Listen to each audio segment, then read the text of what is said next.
What's up, everybody? Welcome back to Wonders Workshop. Today I am talking about the second place deck in the TTS tournament. It's got a lot of fun stuff: nullification, banishment, and just a lot of fun stuff in it.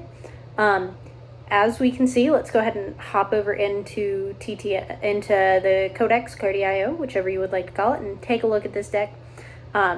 As we get started, I want to give a huge thank you to Sneaky Joe for allowing me to look at his deck, bug him with a few questions, so on and so forth. Really appreciate that. If anybody else would like to have their deck covered, please let me know. I'm super excited to be able to do these videos and talk a little bit about what's going on in the meta right now. So when I asked Sneaky Joe how he would describe the main purpose of his deck, it was to prevent other people from doing what they need to do with their deck, to prevent other people from playing their cards, doing all these things. If you've been paying attention, you've seen that I did a video on Hanging Banana's deck, and I'll try and put that up there somewhere. And it had a very similar theme of preventing things, so we'll see some similar cards and combos in here. But this is a really cool deck, and I'm really excited to kind of talk about it. So as you can see, we got a bunch of tokens, some spells, some items, a bunch of lands, and some wonders. When I asked Sneaky Joe what he thought the most important card in his deck was, he said Ethos Relic. And I completely agree with him. If we look through at what all of his cards do, whenever a card arrives from anywhere other than hand, you may banish it, banish up to 3 cards, sacrifice. You may banish, then create a token copy if this would be banished. Here's Nullify stuff, more Nullify, some equipment, and so cards like Feline Entity of Dreams, Serious Aetherblade combo really well with Ethos Relic. I would say that the biggest combo in this deck is going to be Serious Aetherblade and Ethos Relic. Those are some really cool cards, and I've mentioned this in another video about it. I don't know if that video has come out yet, but the one thing you have to be careful of with this combo is that you can technically deck yourself out.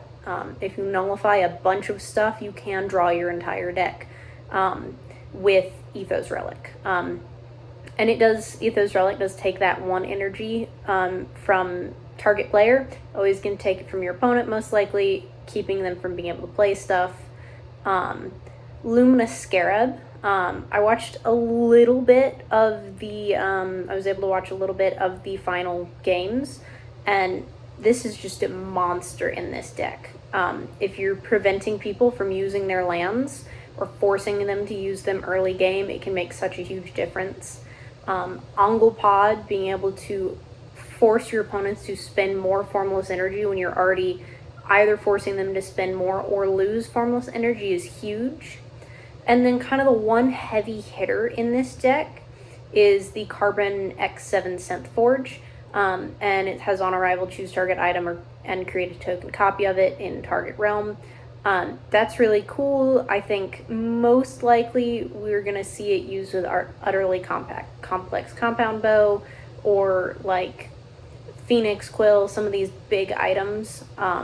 He's also got a lot of really good lands in here. You can see it's mainly Heliosynth and Boundless, with a sprinkling of a few other things just in general from this deck. And both of those have some really good lands. There's a small minor theme of shield counters as well.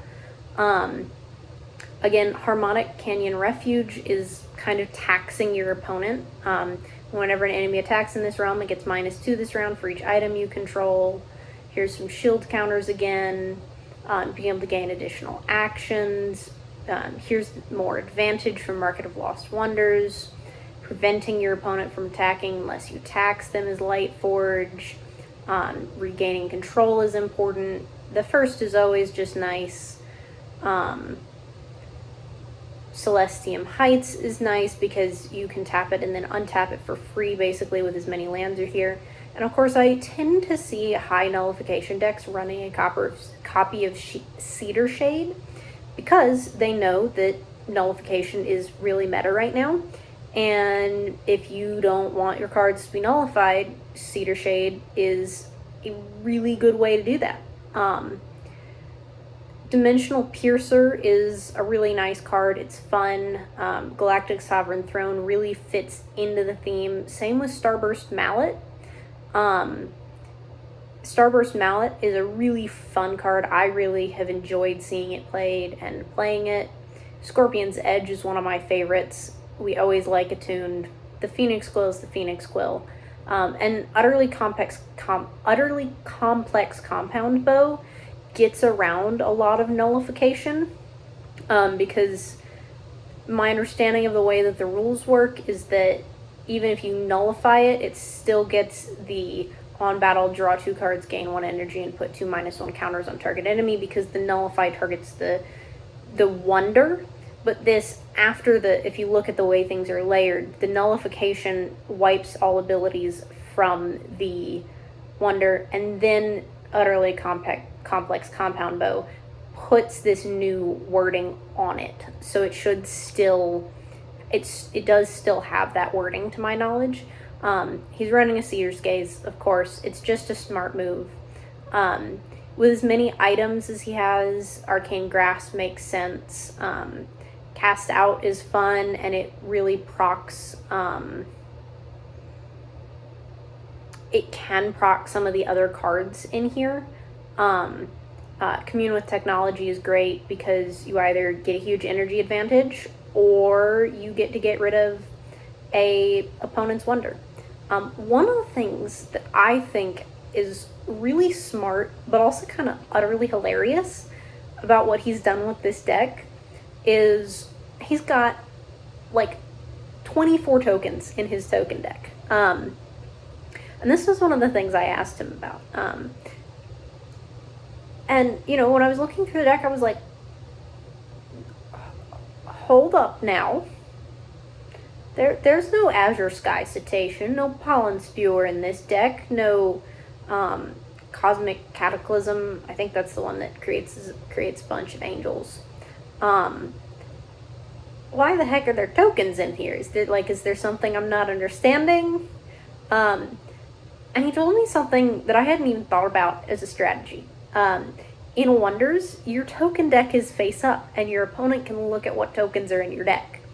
And so when you're running a bunch of tokens, even if they're not necessary for your deck, you're forcing your opponent to think about, you know, if I see these things in somebody's token deck, a bunch of Aulas, a bunch of Pollen Drones, I'm automatically assuming that Azure Sky Cetacean and Pollen Spew are in their deck.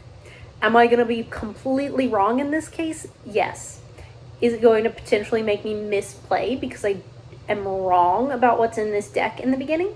Also, yes. It's really a rather brilliant bluff. I'm kind of mad I didn't come up with it myself. Like, this is brilliant. So huge kudos there. I think this is just overall an extremely powerful deck. I think, you know, the combination of like nullification, tax, and all these other things are really meta right now. It's about as meta as Awakening Lands as like a theme for deck and whole. It's not my preferred way of play, but I think I might start playing it more often just because it is so popular. And, you know, I know why this deck got as far in the TTS tournament as it did. A, some good piloting, and B, this is an extremely well-built deck. One thing that I thought was really interesting was seeing Pastel Bloom Drakes without Old Man Rocket, just because I've seen that as a combo a lot.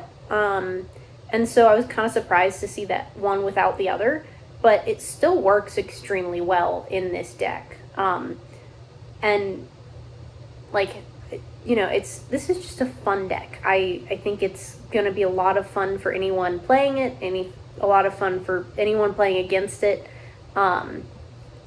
And, like 10 out of 10 deck. Really excited to see it. And really excited to see where everything goes with Wonders in the future. So, as always, I'm kind of wrapping up here. Please like, comment, subscribe. Let me know what you're thinking. And like I said at the beginning of the video, if anyone who was in the TTS tournament and placed fairly high, like top 8, is interested or willing to allow me to cover their deck, answer a few questions over Discord, just like typing back and forth, and is okay with me covering their deck, I would absolutely love to cover more decks. I think it's really fun, and I think it's really educational for people to know where we are in the meta. So as always, please like, comment, subscribe, and keep being your wonderful selves.